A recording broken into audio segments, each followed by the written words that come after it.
यही है वो कुआं जहां लोगों ने अपनी जान बचाने के लिए कूद गए थे। दोस्तों, ये है जलियांवाला बाग। यहाँ अंग्रेज़ों ने निहत्थों पर गोलियां चलाई थीं। तो वीडियो को पूरा देखें और चैनल को सब्सक्राइब कर लीजिए। इतिहास के पन्नों में कुछ तारीखें स्याही से नहीं बल्कि बेगुनाहों के लहू से लिखी जाती हैं। 13 अप्रैल 1919 यह महज एक तारीख नहीं बल्कि ब्रिटिश साम्राज्य के माथे पर लगा वह कलंक है जिसे सदियों की बारिश भी नहीं धो सकती। पंजाब के हृदय अमृतसर में स्थित जलियांवाला बाग की मिट्टी आज भी लाल है। अगर उस मिट्टी को मुट्ठी में भींच कर सुना जाए तो आज भी उसमें से चीखों, सिसकियों और आजादी के नारों की गूंज सुनाई देती है। लेकिन यह मौत का तांडव अचानक नहीं हुआ था। इसके पीछे कई सालों का धोखा, क्रूरता और एक ऐसे काले कानून की साजिश थी जिसने पूरे हिंदुस्तान की आत्मा को छलनी कर दिया था। कहानी की शुरुआत होती है प्रथम विश्व युद्ध 1914 से 1918 के दौर से, जब ब्रिटेन यूरोप के मैदानों में अपनी बादशाहत बचाने के लिए लड़ रहा था। तब हिंदुस्तान के लाखों वीर सपूत अंग्रेजी फौज की वर्दी पहनकर अपना खून बहा रहे थे। भारतीयों को एक भोली सी उम्मीद थी कि युद्ध में इस असीम वफादारी और शहादत के बदले अंग्रेजी हुकूमत उन्हें आजादी की ओर ले जाने वाले कुछ अधिकार देगी। लेकिन साम्राज्यवाद की फितरत में एहसानमंदी नहीं, केवल धोखा होता है। युद्ध के दौरान ब्रिटिश सरकार ने भारत में उठ रही आजादी की आवाजों को कुचलने के लिए डिफेंस ऑफ इंडिया एक्ट 1915 लागू किया था। यह एक आपातकालीन कानून था जिसके तहत पुलिस को असीमित ताकतें दे दी गई थीं। बिना किसी वारंट के गिरफ्तारी, बिना मुकदमे के जेल, यह सब आम बात हो गई थी। भारतीयों ने इसे युद्ध के समय की मजबूरी समझकर बर्दाश्त कर लिया। लेकिन जब 1918 में युद्ध समाप्त हुआ तो अंग्रेजों ने अपना असली रंग दिखाया। आजादी या रियायत देना तो दूर, उन्होंने भारतीयों के सीने पर एक और खंजर उतार दिया, रॉलेट एक्ट। सिडनी रॉलेट की अध्यक्षता वाली समिति ने डिफेंस ऑफ इंडिया एक्ट की क्रूरताओं को स्थायी बना दिया। फरवरी 1919 में इंपीरियल लेजिस्लेटिव काउंसिल में भारतीय सदस्यों के कड़े विरोध के बावजूद इस बिल को जबरन पास कर दिया गया। यह कोई आम कानून नहीं था, यह एक ऐसा फंदा था जिसे हर हिंदुस्तानी के गले में डाल दिया गया था। इस कानून का एक ही खौफनाक नारा था, ना दलील, न वकील, न अपील। रॉलेट एक्ट के तहत किसी भी भारतीय को महज शक के आधार पर आतंकी घोषित कर 2 साल तक बिना ट्रायल के जेल की कोठरी में सड़ाया जा सकता था। प्रेस की आजादी का गला घोंट दिया गया। किसी भी सार्वजनिक सभा पर पाबंदी लगा दी गई। पुलिस को बिना वारंट किसी के भी घर में घुसकर तलाशी लेने का अंधा अधिकार मिल गया। अंग्रेजों का मकसद साफ था, हिंदुस्तानियों के दिलों में एक ऐसा खौफ पैदा करना कि कोई भी आजादी का ख्वाब देखने की जरूरत न कर सके। लेकिन अंग्रेज भूल गए थे कि जब जुल्म अपनी हदें पार करता है तो बगावत को जन्म देता है। पूरे हिंदुस्तान में गुस्से का ज्वालामुखी फट पड़ा। इसी सुलगती आग के बीच महात्मा गांधी ने एक राष्ट्रव्यापी सत्याग्रह का शंखनाद कर दिया। 6 अप्रैल 1919 के दिन पूरे भारत में एक अभूतपूर्व हड़ताल बुलाई गई। क्या कश्मीर, क्या कन्याकुमारी, देश की सड़कें सूनी हो गईं, दुकानें बंद कर दी गईं, लेकिन लोगों के दिलों की धड़कनें आजादी के नारों के साथ तेज हो गईं। इस आंदोलन को डॉक्टर राजेंद्र प्रसाद, सरदार वल्लभ भाई पटेल और जवाहरलाल नेहरू जैसे दिग्गज नेताओं का साथ मिला। इस बगावत का सबसे बड़ा केंद्र बनकर उभरा पंजाब। पंजाबियों का खून उबल रहा था। 9 अप्रैल 1919 रामनवमी का पवित्र दिन था। अमृतसर की सड़कों पर एक ऐसा नजारा दिखा जिसने ब्रिटिश हुकूमत की रातों की नींद उड़ा दी। हिंदू और मुसलमान, जो अंग्रेजों की फूट डालो और राज करो की नीति का सबसे बड़ा शिकार माने जाते थे, आज एक साथ कंधे से कंधा मिलाकर चल रहे थे। मुसलमानों ने तुर्की के सैनिकों जैसे लिबास पहन रखे थे और वे हिंदुओं के साथ एक ही बर्तन से पानी पी रहे थे। यह सिर्फ एक जुलूस नहीं था, यह भारत की एकता का वह महासागर था जिसमें अंग्रेजी राज डूबने वाला था। अमृतसर में इस शांतिपूर्ण लेकिन विशाल आंदोलन का नेतृत्व कर रहे थे 2 बेहद लोकप्रिय नेता, डॉक्टर सत्यपाल और डॉक्टर सैफुद्दीन किचलू। इन दोनों नेताओं की आवाज पर अमृतसर की जनता अपनी जान छिड़कती थी। अंग्रेजों को यह हिंदू मुस्लिम एकता और इन नेताओं का बढ़ता कद किसी खौफनाक सपने जैसा लग रहा था। बौखलाई हुई अंग्रेजी हुकूमत ने कायरता का सहारा लिया। 10 अप्रैल 1919 की सुबह डिप्टी कमिश्नर ने चालाकी से डॉक्टर सत्यपाल और डॉक्टर किचलू को अपने घर बुलाया और उन्हें धोखे से गिरफ्तार कर लिया। उन्हें गुपचुप तरीके से शहर से बाहर निकालकर धर्मशाला की जेल में भेज दिया गया। उधर पंजाब की स्थिति का जायजा लेने आ रहे महात्मा गांधी को भी पलवल रेलवे स्टेशन पर ट्रेन से उतारकर गिरफ्तार कर लिया गया और उनके पंजाब प्रवेश पर प्रतिबंध लगा दिया गया। अंग्रेजों को लगा कि नेताओं को रातों रात गायब कर देने से जनता डर कर अपने घरों में छुप जाएगी, लेकिन यह उनकी सबसे बड़ी भूल थी। जैसे ही डॉक्टर सत्यपाल और डॉक्टर किचलू की गिरफ्तारी की खबर अमृतसर की सड़कों पर फैली, शहर का माहौल बारूद के ढेर में तब्दील हो गया। अपने चहेते नेताओं की रिहाई की मांग को लेकर करीब 50,000 निहत्थे लोग सिविल लाइंस की तरफ बढ़ने लगे। एक तरफ आजादी के दीवाने निहत्थे भारतीय थे और दूसरी तरफ संगीने ताने खड़ी क्रूर अंग्रेजी पुलिस। अब अमृतसर की सड़कों पर खून बहना तय था और इसी खून की गंध सूंघते हुए एक ऐसा जल्लाद अमृतसर की तरफ कदम बढ़ा रहा था जिसका नाम इतिहास में हमेशा के लिए नफरत का पर्याय बनने वाला था, जनरल रेजिनाल्ड डायर। 10 अप्रैल 1919 का सूरज जब अमृतसर के आसमान पर उगा तो किसी ने सपने में भी नहीं सोचा था कि यह अपने साथ खून की बारिश लेकर आया है। शहर के दो सबसे महबूब नेताओं डॉक्टर सत्यपाल और डॉक्टर सैफुद्दीन किचलू के अचानक गायब कर दिए जाने से जनता के दिलों में एक गहरा आघात लगा था। हजारों की संख्या में लोग, जिनमें महिलाएं, बुजुर्ग और युवा शामिल थे, अपने नेताओं का हाल जानने के लिए डिप्टी कमिश्नर के बंगले की तरफ कूच कर रहे थे। उनका मकसद कोई दंगा या फसाद करना नहीं था, वे बस अपने रहनुमाओं की सलामती की भीख मांग रहे थे और उन्हें आजाद करने की गुहार लगा रहे थे। लेकिन अंग्रेजी हुकूमत के सिर पर सत्ता का ऐसा नशा सवार था कि उन्हें हिंदुस्तानियों की हर आवाज बगावत लगने लगी थी। हालगेट पुल के पास इस निहत्थे और शांतिपूर्ण हुजूम का सामना अंग्रेजों की संगीनों से हुआ। बिना किसी पूर्व चेतावनी के अंग्रेजी पुलिस ने इस शांतिपूर्ण भीड़ पर सीधी गोलियों की बौछार कर दी। पलक झपकते ही सड़क पर लाशें गिरने लगीं। जिन हाथों में कुछ देर पहले तक शांति की तख्तियां थीं, वे अब अपने ही भाइयों के खून से सन चुके थे। अपने निर्दोष साथियों का लहू सड़क पर बहता देख जनता का धैर्य जवाब दे गया। जो भीड़ कुछ देर पहले तक शांति की अपील कर रही थी, वह एक उग्र तूफान में बदल गई। जिस गांधीवादी अहिंसा का पाठ वे इतने दिनों से पढ़ रहे थे, वह ब्रिटिश पुलिस की इस बर्बरता के आगे टूट गया। भीड़ का गुस्सा एक अंधी आग बन चुका था। अमृतसर की सड़कों पर कोहराम मच गया। क्रोधित और बेकाबू भीड़ ने नेशनल बैंक और अलायंस बैंक की इमारतों को आग के हवाले कर दिया। इस हिंसक झड़प में 5 ब्रिटिश अधिकारी मारे गए और कई सरकारी इमारतों को जलाकर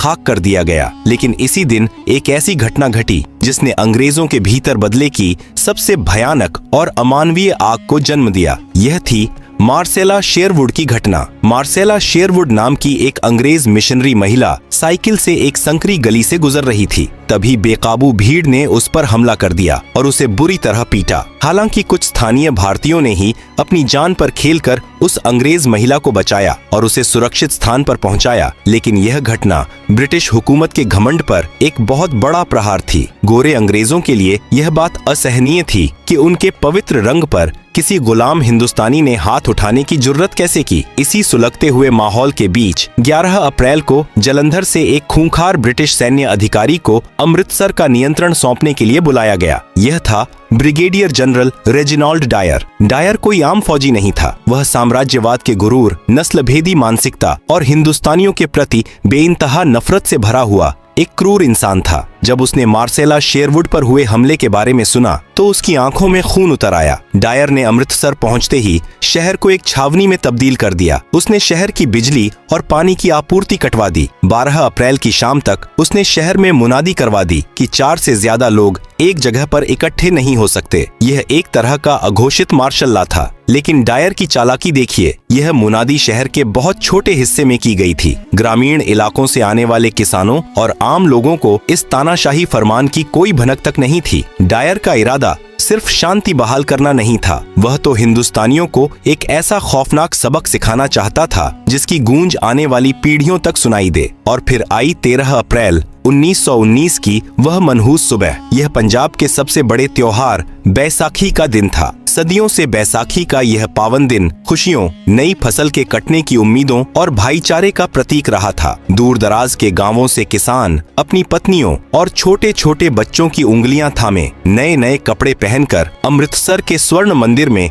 मत्था टेकने आ रहे थे। पूरे शहर में एक तरफ त्योहार की रौनक और उल्लास था तो दूसरी तरफ अंग्रेजी बंदूकों का खामोश और खूंखार पहरा। स्वर्ण मंदिर के ठीक बगल में एक 6.5 एकड़ का मैदान था, जलियांवाला बाग। यह कोई खूबसूरत बगीचा नहीं था, बल्कि चारों तरफ से ऊंचे ऊंचे मकानों और पक्की दीवारों से घिरा हुआ एक मैदान था। इसके अंदर जाने और बाहर निकलने के लिए बस एक ही बहुत संकरा सा रास्ता था। जो गांव वाले मीलों का सफर तय करके अमृतसर आए थे, वे स्वर्ण मंदिर में दर्शन करने के बाद सुस्ताने के लिए इस जलियांवाला बाग में आकर बैठने लगे। कोई पेड़ की छांव में अपने बच्चों को रोटियां खिला रहा था, कोई कुएं के पास बैठकर अपनी थकान मिटा रहा था, तो कोई मेले के खिलौने खरीद रहा था। उसी दिन शाम के वक्त रॉलेट एक्ट के काले कानून और अपने नेताओं की गिरफ्तारी के विरोध में शहर के कुछ स्थानीय नेताओं ने उसी जलियांवाला बाग में एक शांतिपूर्ण सभा का आयोजन किया था। धीरे धीरे वहां लोगों की भीड़ बढ़ने लगी। क्या हिंदू, क्या मुस्लिम, क्या सिख, सभी धर्मों और हर उम्र के लोग उस बाग में मौजूद थे। शाम के करीब 4:30 बज रहे थे और उस मैदान में लगभग 15,000 से 20,000 लोगों का हुजूम जमा हो चुका था। एक लकड़ी के मंच पर खड़े होकर नेता शांति, एकता और देश प्रेम के भाषण दे रहे थे। हवा में आजादी की मीठी मीठी सुगबुगाहट थी। उन निहत्थे और मासूम चेहरों को इस बात का रत्ती भर भी अंदाजा नहीं था कि उनके सिरों के ऊपर आसमान में एक ब्रिटिश हवाई जहाज मंडराते हुए उनकी गिनती कर रहा है और उनकी मौत का फरमान लिख रहा है। वे नहीं जानते थे कि मौत एक खाकी वर्दी पहनकर हथियारों से लैस होकर उसी एक संकरे रास्ते से उनकी तरफ बढ़ रही है। जनरल डायर को जैसे ही इस विशाल सभा की खबर मिली, उसके चेहरे पर एक शैतानी मुस्कान तैर गई। उसे वह मौका मिल गया था जिसकी उसे तलाश थी, एक ऐसा नरसंहार करने का मौका जो ब्रिटिश ताज के आगे सिर उठाने वाले हर हिंदुस्तानी की रूह कंपा दे। उसने अपनी राइफलों को लोड करवाया और अपने 90 गोरखा और बलूच सैनिकों की टुकड़ी के साथ जलियांवाला बाग की तरफ कूच कर दिया। सूरज धीरे धीरे पश्चिम की ओर ढल रहा था। बैसाखी की उस सुनहरी शाम में जलियांवाला बाग का माहौल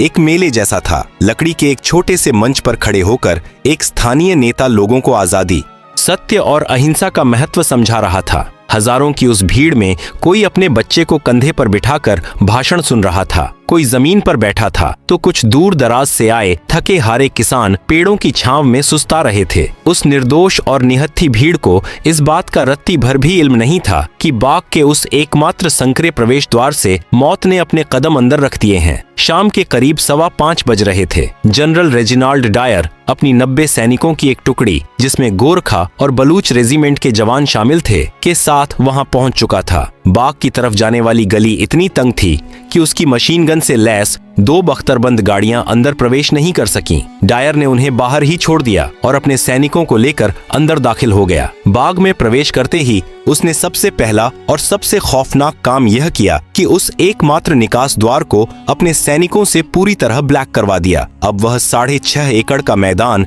एक विशाल बूचड़खाने में तब्दील हो चुका था, जिसके अंदर 20,000 बेगुनाह हिंदुस्तानी किसी पिंजरे में कैद परिंदों की तरह फंस चुके थे। डायर के सीने में इंसानियत नाम की कोई चीज नहीं बची थी। उसने भीड़ को तितर बितर होने के लिए ना तो कोई चेतावनी दी, ना हवा में कोई हवाई फायर किया और ना ही किसी मुनादी का सहारा लिया। उसका मकसद उस भीड़ को वहां से भगाना नहीं, बल्कि उन्हें हमेशा के लिए सुलाना था। उसने एक ठंडी और बेरहम निगाह से उस अपार भीड़ को देखा और अपने सैनिकों को पोजीशन लेने का इशारा किया। अगली ही पंक्ति में खड़े 50 राइफलधारी सैनिक अपने घुटनों के बल जमीन पर बैठ गए और उन्होंने अपनी ली एनफील्ड राइफलों की ठंडी नालें उस अनजान भीड़ की तरफ तान दी। डायर के होंठ हिले और उसके मुंह से वह खौफनाक लफ्ज निकला जिसने हिंदुस्तान के इतिहास को लहूलुहान कर दिया। फायर! फायर का आदेश गूंजते ही जलियांवाला बाग गोलियों की गगनभेदी गड़गड़ाहट से दहल उठा। हवा को चीरती हुई शीशे की गर्म गोलियां सीधे हिंदुस्तानियों के सीनों में ढंसने लगीं। जो लोग कुछ सेकंड पहले तक शांति से बैठे थे, वे अचानक खून से लथपथ होकर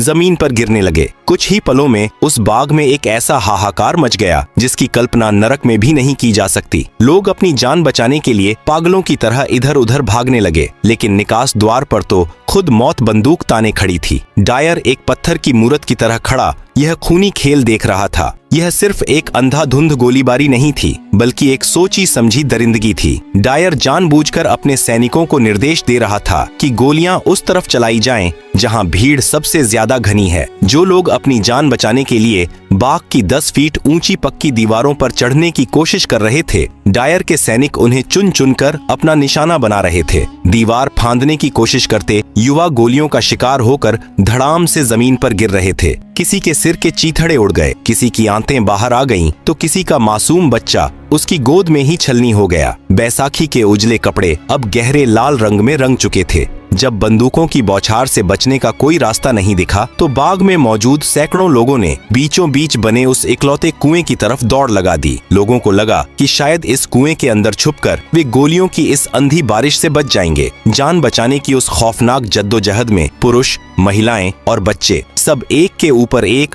उस गहरे कुएं में छलांग लगाने लगे, लेकिन वह कुआं भी मौत का कुआं बन गया। देखते ही देखते वह कुआं इंसानी लाशों और तड़पते जिंदों से ऊपर तक भर गया। दम घुटने और कुचले जाने से वहां एक अलग ही दर्दनाक मौत ने अपना तांडव किया। बाद में जब उस कुएं से लाशें निकाली गईं, तो उसमें से 120 बेजान शरीर बाहर आए थे। पूरे 10 मिनट इतिहास के पन्नों में दर्ज ये वो 10 मिनट थे जब समय भी अपनी आंखें बंद करके खून के आंसू रो रहा था। उन 10 मिनटों में डायर के सैनिकों ने बिना रुके 1650 राउंड गोलियां दागीं। यह अंधी फायरिंग तब जाकर रुकी जब सैनिकों की गोलियां लगभग खत्म होने को आ गईं। फायरिंग थमने के बाद का नजारा और भी ज्यादा भयानक था। बाग की जमीन पूरी तरह से खून के दलदल में बदल चुकी थी। हवा में बारूद की गंध और खून की महक घुल गई थी। आधिकारिक आंकड़ों ने भले ही झूठ बोला हो, लेकिन उस दिन 1000 से ज्यादा लोग अपनी जान गंवा चुके थे और 2000 से ज्यादा लोग बुरी तरह घायल होकर उस मैदान में तड़प रहे थे। जनरल डायर उसी बर्फीली खामोशी और गुरूर के साथ अपने सैनिकों को लेकर वापस लौट गया, जैसे वह कोई बहुत बड़ा युद्ध जीत कर आया हो। उसने अपनी इंसानियत का गला घोंटते हुए किसी भी घायल को अस्पताल पहुंचाने का इंतजाम नहीं किया। शाम ढलते ही डायर ने पूरे अमृतसर शहर में सख्त कर्फ्यू लगा दिया और पानी बिजली काट दी। आदेश था कि जो भी सड़क पर दिखा उसे गोली मार दी जाएगी। वह 13 अप्रैल की रात जलियांवाला बाग के लिए कयामत की रात थी। घायल प्यास से तड़प रहे थे। पानी पानी की सिसकती आवाजें उस अंधेरे बाग में गूंज रही थीं, लेकिन उन्हें पिलाने के लिए वहां सिर्फ खून था। उसी काली और डरावनी रात में रतन देवी नाम की एक वीरांगना महिला अपने मृत पति की लाश के पास बाग में बैठी रही, हाथ में एक लकड़ी का डंडा लिए, खून की गंध सूंघकर आने वाले जंगली कुत्तों और सियारों से अपने पति के शव को नोचे जाने से बचाती रही। वो रात महज चीखों, सिसकियों और बेबसी की रात नहीं थी। उस रात जलियांवाला बाग की खून से सनी मिट्टी ने आजादी के लिए एक ऐसा बीज बो दिया था जिससे उठने वाला तूफान अब ब्रिटिश साम्राज्य की जड़ों को उखाड़ फेंकने वाला था। उस रात हिंदुस्तान का हर कोना रोया था, लेकिन उन आंसुओं में अब डर नहीं, बल्कि इंतकाम की वह भयानक आग थी जिसे बुझा पाना अब अंग्रेजों के बस में नहीं था। 14 अप्रैल की सुबह जब अमृतसर में सूरज निकला तो उसकी